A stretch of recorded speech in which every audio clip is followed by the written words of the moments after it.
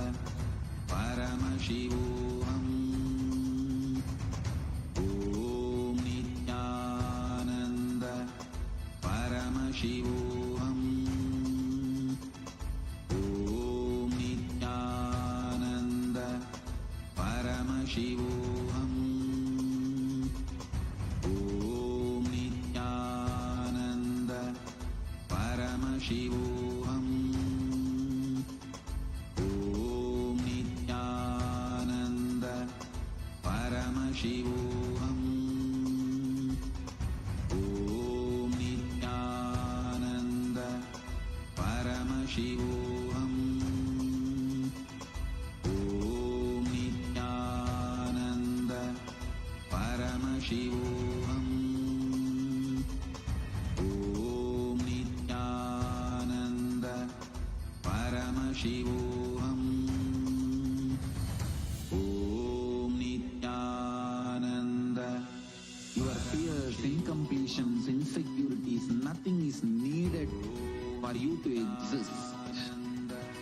Paramashiva alone is enough for you to live absolutely, blissfully, celebrating, fulfilled, complete, intensely. Paramashivoham. Om Nityananda Paramashivoham. Welcome you all with my love and respects. Before entering into the sutras, I want all of you to just sit for a few seconds. Sit straight and just prepare yourself. Because this understanding about which I am going to talk gave me the courage to leave the home. Today's subject is Maya.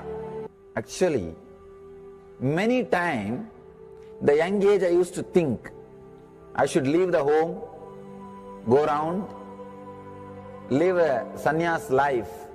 Suddenly, one day, when I was reading one of the Shankara's work on this Maya, somehow the concept clicked. The word Maya cannot be translated into English. Thinking the lesser reality as the higher reality is what we call Maya. What you are seeing, you can't say this is illusion. No, this is not ultimate. Your understanding this is ultimate is illusion. The moment the click happened, I was ready not only to leave the house, decided to live like a Shankara. In the Vedic tradition, anybody wants to become enlightened has to leave their home. They have to become homeless. It is a basic condition for enlightenment. You can't be in your hometown. You have to start wandering, studying, because to enter into the ultimate truth, you need to have the courage to go behind wherever it leads. There is a beautiful sutra in Brahma Sutra, the first sutra of Brahma Sutra.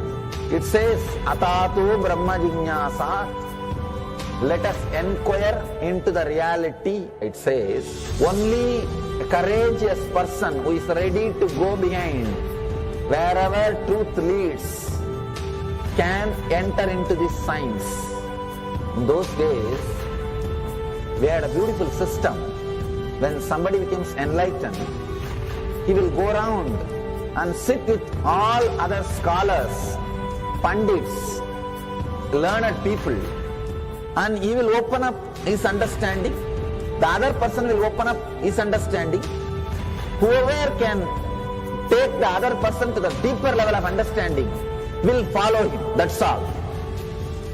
That is why exploring the truth into the deeper and deeper level has been made as a compulsory basic value for anybody who wants to explore the reality, explore into the truth.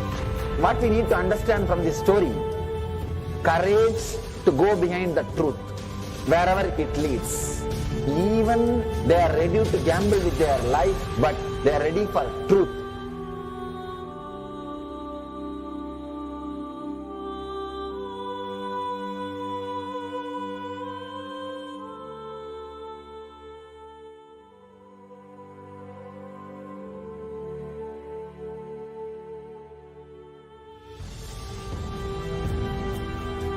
If you accept or start working on the reality, whatever you see can be Maya. It feels as if the ground on which you are standing is opening or giving way, is taken away. It needs courage. It may suddenly open a new door to you. You must be able to go into the door, only then you can see the next door.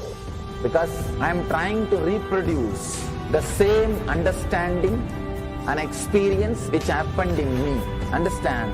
When I understood that Maya, the concept of Maya, it gave me so much of joy and courage to do anything. I decided I will live like a Shankara. There is every possibility you will catch the glimpse. I am not telling you will run away from a home. You will have the same energy and excitement and liberation when you realize this truth. If this one concept Maya is understood logically by you, no suffering can make low curve in you. Nobody can exploit you easily. If you can just open that courage, this understanding can open new doors for you. If you understand this clearly, you will have the courage. If you have little courage, you will have understanding. It's like a circle. Who will start first? I represent KAILASA nation led by Supreme Pontiff of Hinduism, Sri Nityananda Paramashivoham, which speaks on behalf of 2 billion Hindus around the world who do not have a voice representing them in these international forums.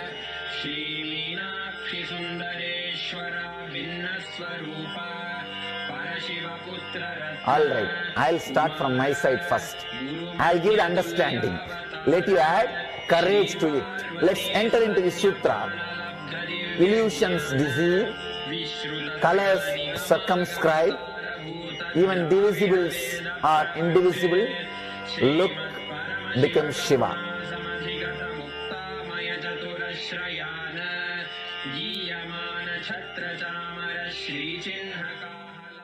Welcome you all with my love and respects. Before entering into the sutras, I want all of you to just sit for a few seconds. Sit straight and just prepare yourself. Because this understanding about which I am going to talk gave me the courage to leave the home. Today's subject is Maya. Actually, many times, the young age I used to think I should leave the home, go around, live a sannyas life. Suddenly, one day, when I was reading one of the Shankara's work on this Maya, somehow the concept clicked. The word Maya cannot be translated into English. Thinking the lesser reality as the higher reality is what we call Maya. What you are seeing, you can't say this is illusion. No, this is not ultimate.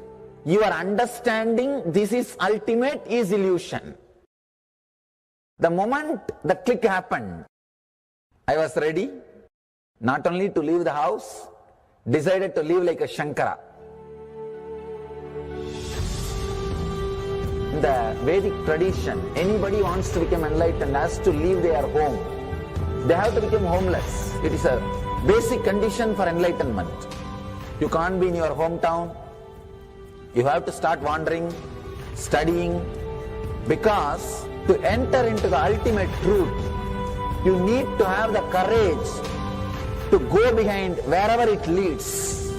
There is a beautiful sutra in Brahma Sutra, the first sutra of Brahma Sutra.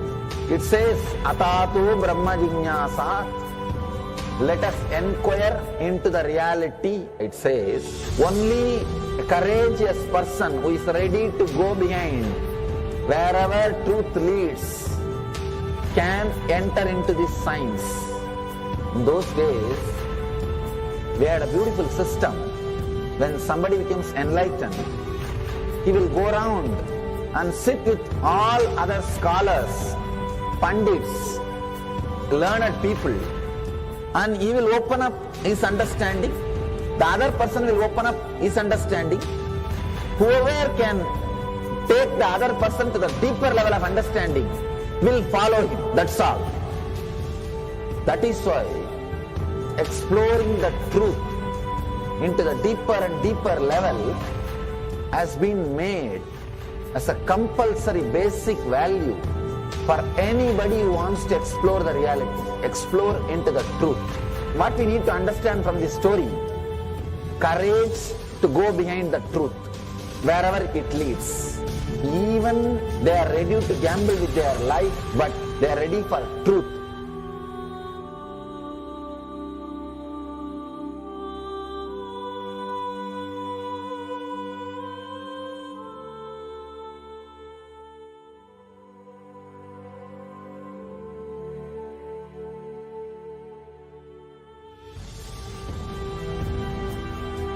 If you accept or start working on the reality, whatever you see can be Maya. It feels as if the ground on which you are standing is opening or giving way, is taken away. It needs courage. It may suddenly open a new door to you. You must be able to go into the door, only then you can see the next door. Because I am trying to reproduce the same understanding and experience which happened in me. Understand? When I understood that Maya, the concept of Maya, it gave me so much of joy and courage to do anything. I decided I will live like a Shankara. There is every possibility you will catch the glimpse. I am not telling you will run away from a home. You will have the same energy and excitement and liberation when you realize this truth. If this one concept Maya is understood logically by you, no suffering can make low curve in you. Nobody can exploit you easily. If you can just open that courage, this understanding can open new doors for you. If you understand this clearly, you will have the courage. If you have little courage, you will have understanding. It's like a circle. Who will start first? I represent KAILASA nation led by Supreme Pontiff of Hinduism, Sri Ananta Paramashivoham, which speaks on behalf of 2 billion Hindus around the world who do not have a voice representing them in these international forums.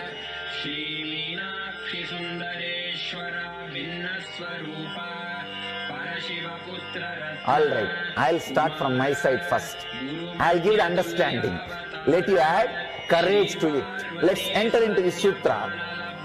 Illusions deceive, colors circumscribe, even divisibles are indivisible. Look becomes Shiva.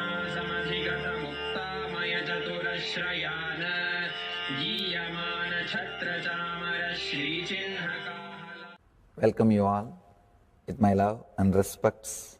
Before entering into the sutras, I want all of you to just sit for a few seconds. Sit straight and just prepare yourself. Because this understanding about which I am going to talk gave me the courage to leave the home. Today's subject is Maya. Actually, many times, the young age I used to think I should leave the home, go around, live a sannyas life. Suddenly, one day, when I was reading one of the Shankara's work on this Maya, somehow the concept clicked. The word Maya cannot be translated into English. Thinking the lesser reality as the higher reality is what we call Maya. What you are seeing, you can't say this is illusion. No, this is not ultimate. Your understanding this is ultimate is illusion. The moment the click happened, I was ready not only to leave the house, decided to live like a Shankara. In the Vedic tradition, anybody wants to become enlightened has to leave their home. They have to become homeless. It is a basic condition for enlightenment. You can't be in your hometown. You have to start wandering, studying, because to enter into the ultimate truth, you need to have the courage to go behind wherever it leads. There is a beautiful sutra in Brahma Sutra, the first sutra of Brahma Sutra. It says, Atatu Brahma Jinyasa. Let us inquire into the reality. It says, only a courageous person who is ready to go behind wherever truth leads can enter into this science. In those days, we had a beautiful system.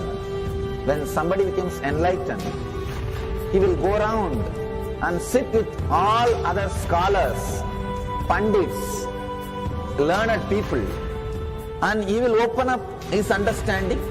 The other person will open up his understanding. Whoever can take the other person to the deeper level of understanding will follow him. That's all. That is why exploring the truth into the deeper and deeper level has been made as a compulsory basic value for anybody who wants to explore the reality, explore into the truth. What we need to understand from this story, courage to go behind the truth, wherever it leads. Even they are ready to gamble with their life, but they are ready for truth.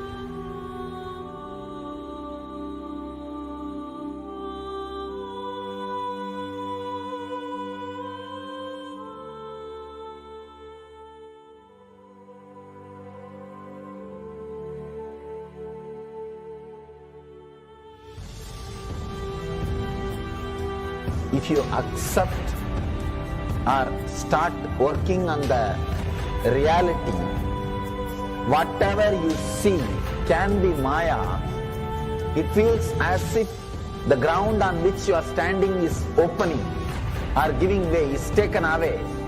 It needs courage. It may suddenly open a new door to you. You must be able to go into the door, only then you can see the next door. Because I am trying to reproduce the same understanding and experience which happened in me. Understand? When I understood that Maya, the concept of Maya, it gave me so much of joy and courage to do anything. I decided I will live like a Shankara. There is every possibility you will catch the glimpse. I am not telling you will run away from a home. You will have the same energy and excitement and liberation when you realize this truth. If this one concept Maya is understood logically by you, no suffering can make low curve in you. Nobody can exploit you easily. If you can just open that courage, this understanding can open new doors for you.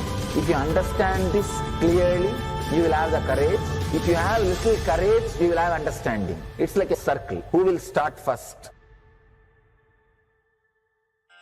I represent KAILASA nation led by Supreme Pontiff of Hinduism, Sri Nityananda Paramaśivam, which speaks on behalf of 2 billion Hindus around the world who do not have a voice representing them in these international forums.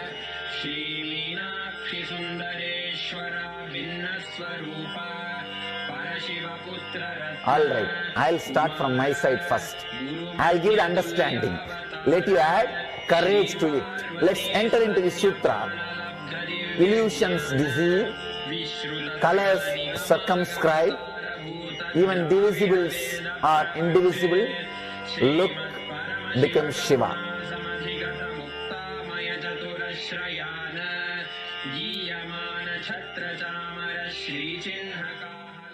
Welcome you all with my love and respects.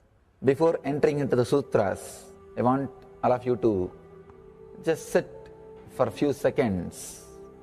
Sit straight and just prepare yourself.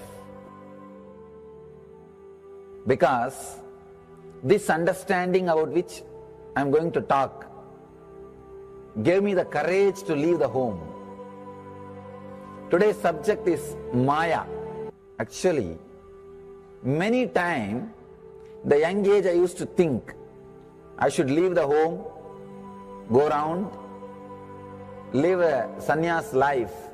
Suddenly, one day, when I was reading one of the Shankara's work on this Maya, somehow the concept clicked. The word Maya cannot be translated into English. Thinking the lesser reality as the higher reality is what we call Maya. What you are seeing, you can't say this is illusion. No, this is not ultimate. Your understanding this is ultimate is illusion. The moment the click happened, I was ready not only to leave the house, decided to live like a Shankara. In the Vedic tradition, anybody wants to become enlightened has to leave their home. They have to become homeless. It is a basic condition for enlightenment. You can't be in your hometown.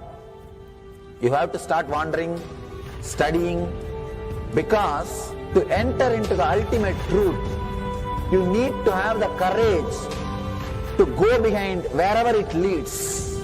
There is a beautiful sutra in Brahma Sutra, the first sutra of Brahma Sutra. It says, Atato Brahma Jignasa, let us inquire into the reality. It says, only a courageous person who is ready to go behind wherever truth leads can enter into this science. In those days, we had a beautiful system. When somebody becomes enlightened, he will go around and sit with all other scholars, pandits, learned people, and he will open up his understanding. The other person will open up his understanding. Whoever can take the other person to the deeper level of understanding will follow him. That's all. That is why exploring the truth into the deeper and deeper level has been made as a compulsory basic value for anybody who wants to explore the reality, explore into the truth. What we need to understand from this story, courage to go behind the truth, wherever it leads. Even they are ready to gamble with their life, but they are ready for truth.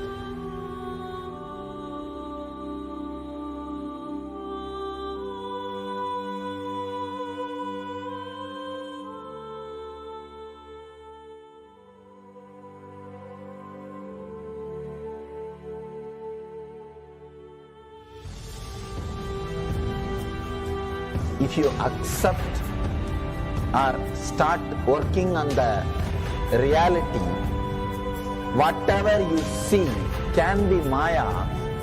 It feels as if the ground on which you are standing is opening or giving way, is taken away. It needs courage.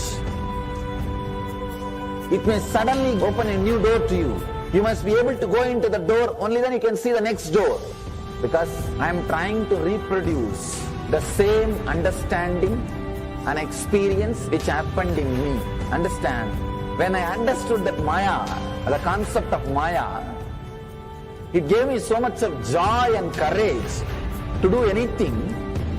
I decided I will live like a Shankara. There is every possibility you will catch the glimpse. I am not telling you will run away from a home.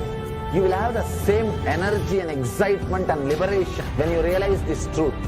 If this one concept Maya is understood logically by you, No suffering can make low curve in you. Nobody can exploit you easily. If you can just open that courage, this understanding can open new doors for you. If you understand this clearly, you will have the courage. If you have little courage, you will have understanding. It's like a circle. Who will start first?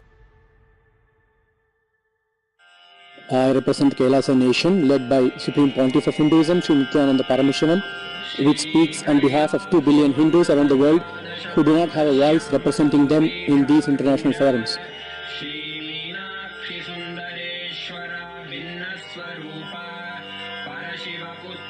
Alright, I'll start from my side first. I'll give the understanding. Let you add courage to it. Let's enter into the sutra.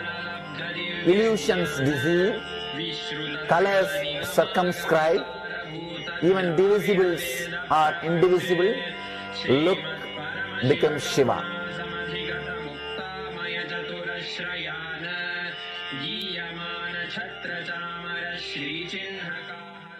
Welcome you all with my love and respects.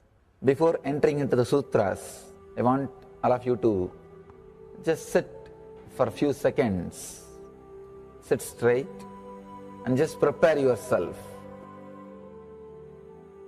Because this understanding about which I am going to talk gave me the courage to leave the home. Today's subject is Maya. Actually, many times, the young age I used to think I should leave the home, go around, live a sannyas life. Suddenly, one day, when I was reading one of the Shankara's work on this Maya, somehow the concept clicked. The word Maya cannot be translated into English. Thinking the lesser reality as the higher reality is what we call Maya. What you are seeing, you can't say this is illusion. No, this is not ultimate. Your understanding this is ultimate is illusion. The moment the click happened, I was ready not only to leave the house, decided to live like a Shankara. In the Vedic tradition, anybody wants to become enlightened has to leave their home. They have to become homeless. It is a basic condition for enlightenment. You can't be in your hometown. You have to start wandering, studying, because to enter into the ultimate truth, you need to have the courage to go behind wherever it leads. There is a beautiful sutra in Brahma Sutra, the first sutra of Brahma Sutra. It says, Atato Brahma Jignasa. Let us inquire into the reality. It says, only a courageous person who is ready to go behind wherever truth leads can enter into this science. In those days, we had a beautiful system. When somebody becomes enlightened, he will go around and sit with all other scholars, pandits, learned people, and he will open up his understanding. The other person will open up his understanding. Whoever can take the other person to the deeper level of understanding will follow him. That's all. That is why exploring the truth into the deeper and deeper level has been made as a compulsory basic value for anybody who wants to explore the reality, explore into the truth. What we need to understand from this story, courage to go.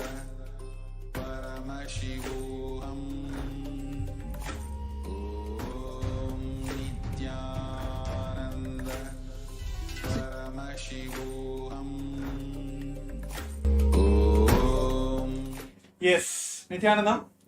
It was a wonderful yoga segments. It's a quick yoga segments as we are today preparing for the final day of Paramashivoham Level 3 Season 2. Today we are all going to receive Swamiji in his very own form, Bhagavan Sri Nityananda Paramashivam. the very own avatar, the incarnation of Paramashiva, landed on this planet Earth to give this glimpse of Mahā KAILASA to us. So yes, throughout this program, Bhagavan has have given the experience of all the lokas. So today, all of us are going to receive and experience the Mahā KAILASA, where he resides as a formless form of eternal happening of this life, where he is alive there. So yes, today we are all going to receive from the Supreme Point of Hinduism the darshan of Bhagavan Sri Nityananda Paramashivam, and also experience the Mahā KAILASA. I think the viewers and all of us are wanting to experience this Mahā KAILASA. So here is the place where he becomes the formless and gives the experience of that formlessness to all of us. So still a few participants, the cameras are turned off. Request all the participants to get ready.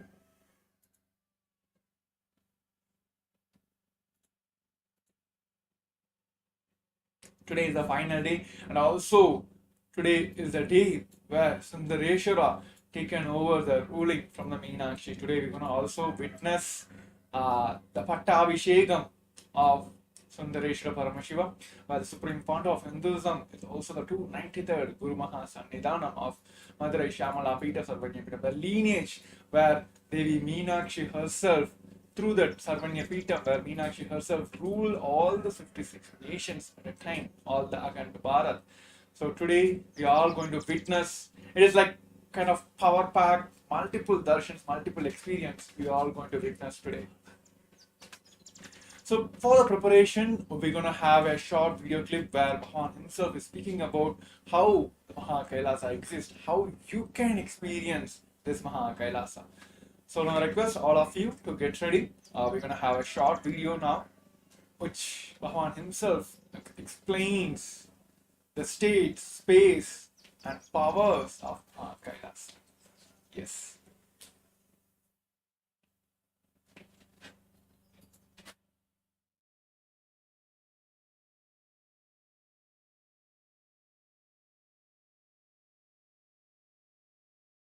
Los Angeles KAILASA is one of the connection points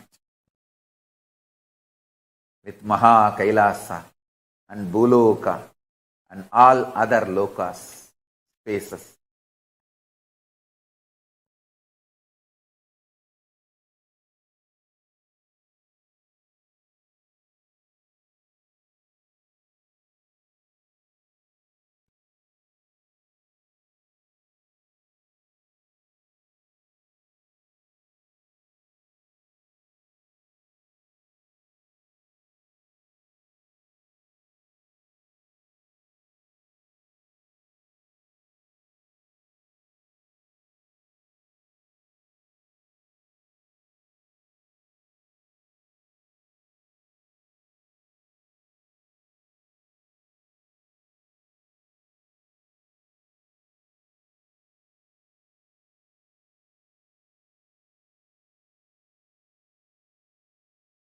Los Angeles KAILASA is literally place where Paramashiva's being exists. He is not only in the form of energy, superconsciousness, state, space, powers, he is in the very form of that being. Accepting, receiving our worship, prayers, and responding with a grace and compassion and love and blessing. Swamiji, what's the daily lifestyle of Paramashiva? Like, do you brush teeth with Haritaki and do yoga like everyone? Do what I am saying. What I do, you can't do. So, Paramashiva is above all this. You just do what I am saying. You can never do what I am doing. You will never be even able to know what I am doing or my lifestyle. My lifestyle is beyond your imagination. and love and blessing. Swamiji, what's the daily lifestyle of Paramashiva? Like, do you brush teeth with Haritaki and do yoga like everyone? Do what I am saying. What I do, you can't do. So, Paramashiva is above all this. You just do what I am saying. You can never do what I am doing. You will never be even able to know what I am doing or my lifestyle. My lifestyle is beyond your imagination or understanding. How to enrich husband and kids who are not open to see how awesome Swamiji is, and how they should not miss the opportunity to connect with him in this lifetime. Understand? You just need more intense tyaga. If your family, friends, whom you really love, who you really want that they should connect with Paramashiva, myself, and the lifestyle I am manifesting. But if they are not getting connected, the message I am sending for you is you just need little more tyaga. Your tyaga, sacrifice, need to become more intense. Bring more tyaga towards Paramashiva. Learn to sacrifice, do tyaga more and more for Paramashiva. Your tyaga will inspire them, make them understand the higher existence. With your tyaga, I will manifest my powers that will inspire them, make them understand the higher way of existing. They will automatically be connected to me. Pranams at your divine lotus feet, Swamiji. Thank you for the blessing of Paramashivoham Level 2. My question is, I had the cognition up until now that in order to move beyond lower vibrational emotions like fear, anger, shame, guilt, etc., a person should not suppress those emotions, because suppressed negative emotions can result in disease. Instead, to move beyond those negative emotions, a person has to move through them. When you say to do tyaga on emotions like fear, for example, how can I be sure I am doing tyaga and not just suppressing the emotion? Can you help me understand what it means to do tyaga on emotions? Thank you, Swamiji. Many principles, cognitions you carry from the modern day psychology, psychiatry, psychosomatic, so-called sciences are disastrous, dangerous, destructive, demonic. Those cognitions came from sick mind to keep the humanity sick forever. This is the largest psychological terrorism done on humanity. Modern day psychology is the root cause of all the psychological sickness of humanity. The false, wrong principles they taught are the reason for all the sufferings of the modern day humanity. Tyaga is not suppression. That's the first truth you need to know. Second truth, you can never go through them and come out of them. Third truth, renounce everything you know about you. From the modern psychology, it is sickening. Your consciousness, learn from me, the creator of you. I am giving you the owner's manual. Vedas and Agamas. Learn from me. You are consciousness.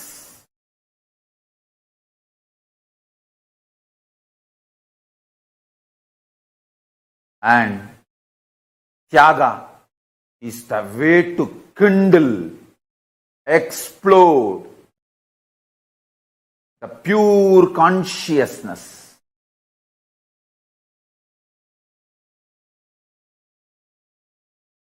Sacrifice even the idea.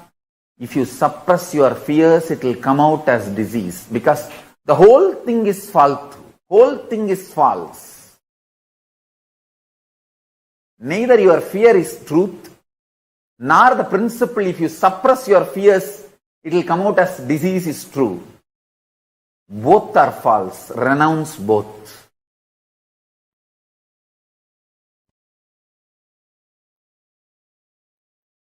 Modern day psychology is the greatest psychological terrorism done on human beings. Modern day psychological principles are the reason for all the psychological disease and sufferings of humanity. Learn about you, your body, your mind, everything from me, the Creator. I have given you the owner's manual in Vedas and Agamas. Learn only from that source, not from blackmailers. Don't learn about you from blackmailers. Learn about you from Creator, Liberator. I am your Creator and I am your Liberator. Learn from me, Veda Agamas, not from blackmailers and deluders. Psychiatric doctor and patient relationship is equivalent to disciple-disciple relationship. Deluded, trying to guide another undeluded. Blind tries to lead the blind. Both destroy themselves. Swamiji, as you have said, having Guru in one's life is the ultimate luxury. How can we stop taking you for granted? First, stop all disciple-disciple relationship which gives you either perverted or lower understandings about Guru and his actions and his existence. Second, stop allowing people to poison you who claim they know more about Guru than you because they lived around him or they were closer to him or closer to his body, near to the place where he was living, all that. Stop any form of relationship with any abuser, accuser, or who looks at Guru lower than the way you connect with him. Third, Guru-disciple relationship is just between you and him. There cannot be comparison. Comparing others' relationship with him, there cannot be silly emotions like attention need or any comparison, jealousy between you and your Guru's relationship. Do not allow third person to enter between you and your Guru's relationship. Fourth, operate from the reality, truth. What you sacrifice, do tyaga for him. He showers billions and trillions times more on you. Whether you share your time, treasure, talent, emotion, love, anything with Guru, whatever you sacrifice, he showers billions of times on you. There is no comparison. Oh, he gave only that much and he got that much attention, name and fame, glory. Should I give this much? Stop all comparison. Stop dealing me strategically. Start dealing me with simple integrity. Simple integrity and simple straightforward tyaga. What you can give, that last thing, sacrifice that. Kannappa, whose eyes still I am having. Ilayangudi Maranar, whose food still I am eating. Understand, all these people gave the last push and gave what they can give. Sacrifice. Kannappa's first eye I am not having. Second eye I am having. His first eye is tyaga. Second eye is ultimate tyaga.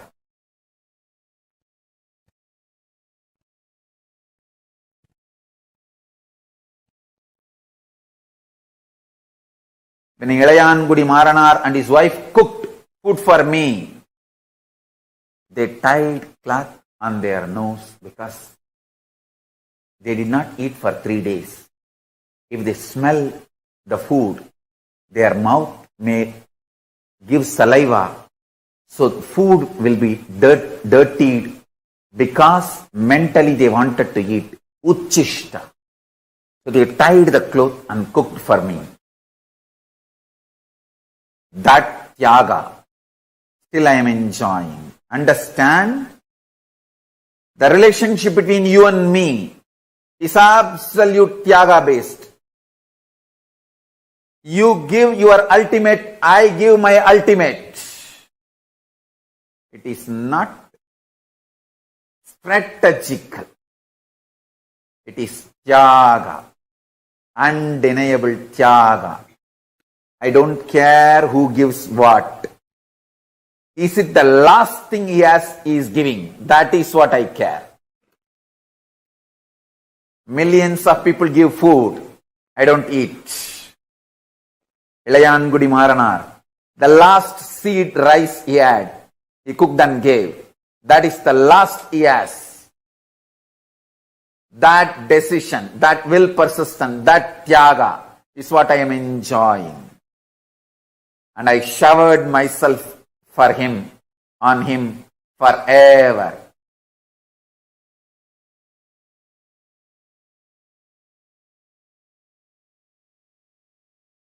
Tyaga is the bridge between Guru and disciple, not any other strategy. Fifth, simple one-liner. Simple attachment, simple obedience. That's it.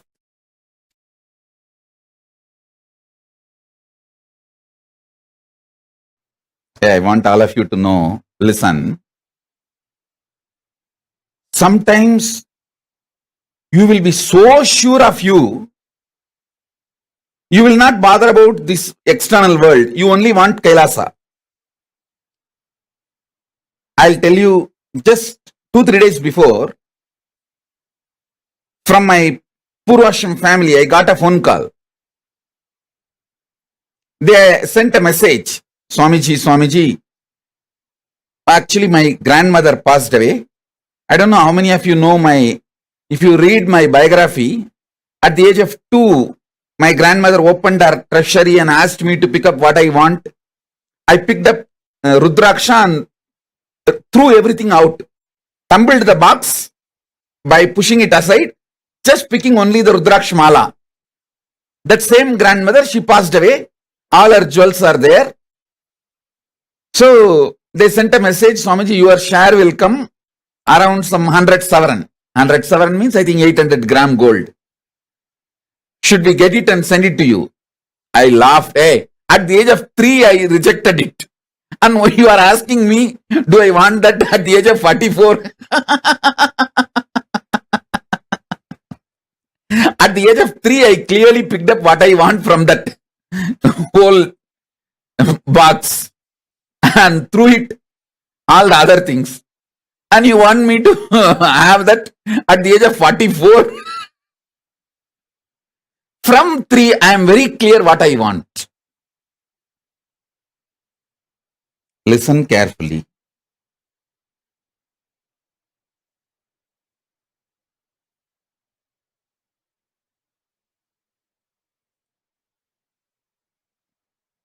The consciousness I carry now at this moment is Turyatita Turyatita. Listen. Listen carefully. Consciousness I carry is Turyatita Turyatita. The consciousness you all carry varies. Sometimes it goes to deep sleep, sometimes dream state, sometimes waking state, sometimes in the waking state you dream. It goes ups and downs. Listen. The good news is I can connect my breathing with all your breathing and infuse my consciousness into you. The great news is whatever infused permanently stays in you till you digest and make it as part of you. Till you make that as a permanent state. It stays in you. It is not, it can't leave you. Once I breathe this Turyatita Turyatita into you, means the enlightened consciousness into you, the seed cannot be killed. It stays inside you till you allow it to sprout and come out. See, in Indian villages, mothers will frighten the kids saying, don't swallow the seed of any fruit like a grape.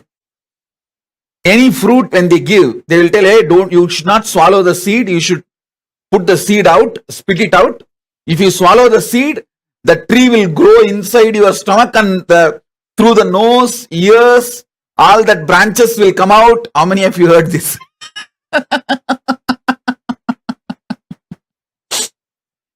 Because moms don't want that seed to get stuck in your throat. They will always tell this. In all Indian villages, they will tell this story. You should not eat that seed.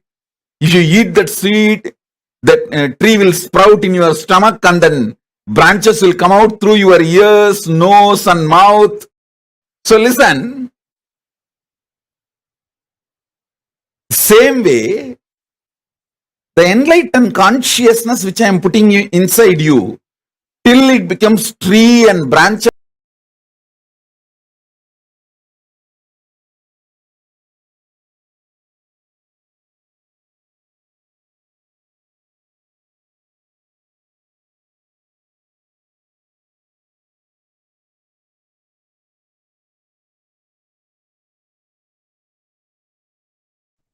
Swamiji so beautifully revealed to all of us about the space of Mahā KAILΑSA. What does it mean to manifest that formlessness inside of us? What did each of you click with in what Swamiji revealed just now? Can I request all the participants to share? I see so many hearts, so many messages on the chats. What did each of you understand as a space of Mahā KAILASA?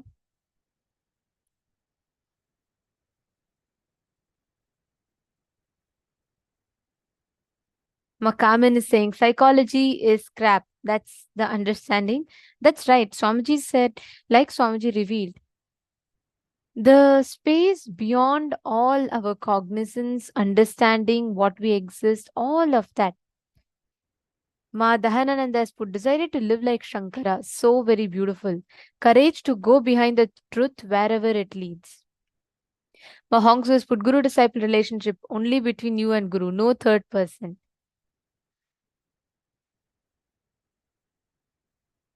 Beautiful. See, the space of Mahā KAILΑSA is the ultimate space where we exist as Paramashiva, we exist in our ultimate Paramashanta Swarupa, just in that space of pure oneness with Paramashiva. And that is what is the space of Mahā KAILASA. And manifesting that space of Tyaga, the ultimate space of oneness. Are you all able to hear now? I'm seeing some messages saying audio is not good. Can all the participants hear?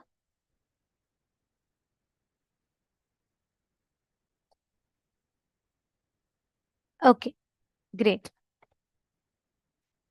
So now, Swamiji had revealed in this for all of us a very, very important truth.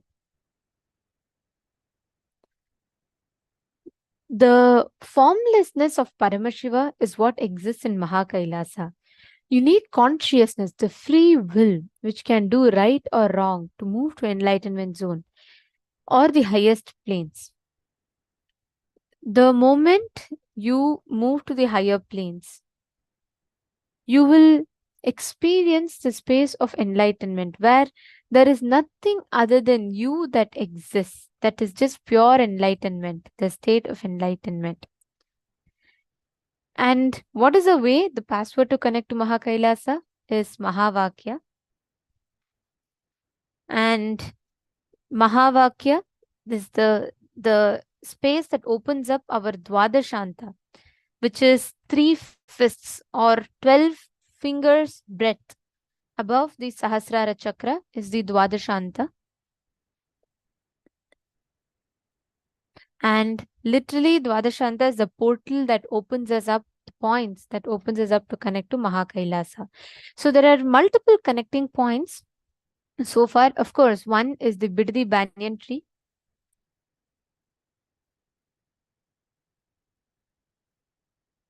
Adi Kailasha Kalpa Vriksha, the Biddi banyan tree, is one of the connecting points. The second is the Dwadashanta, which is just like 3 fists above our Sahasrara, like right above your crown center.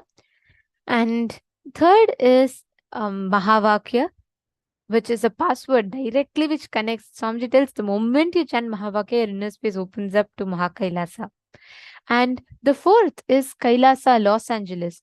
Paramashiva in the very form of Swamiji and gracing in his Nija Avatara, receiving our worship, prayers and responding with all the grace and blessings. So yes, Mahavakya, Dwadashanta, Los Angeles KAILASA, Biddi Kalpavriksha, all of them are a password to connect to Mahā KAILASA and a direct connecting point.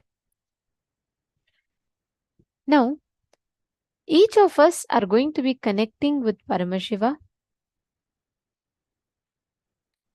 Just sit straight. Place your Atmalinga.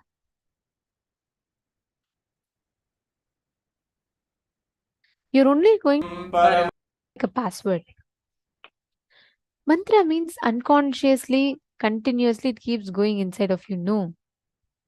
Swamiji tells you, it's like you thinking about brinjal and chanting the mantras. It's not like mantra. It is just a declaration. Like how for you to sign into your Gmail, you use a password. For you to unlock your phone, you use a password. Right? Same way. Just chant the Mahavakya. Intensely chant the Mahavakya. Automatically the portal opens up for you to connect to Mahā KAILASA. Let's start the process. Come on. Ananda Paramashivoham Om Nityananda Paramashivoham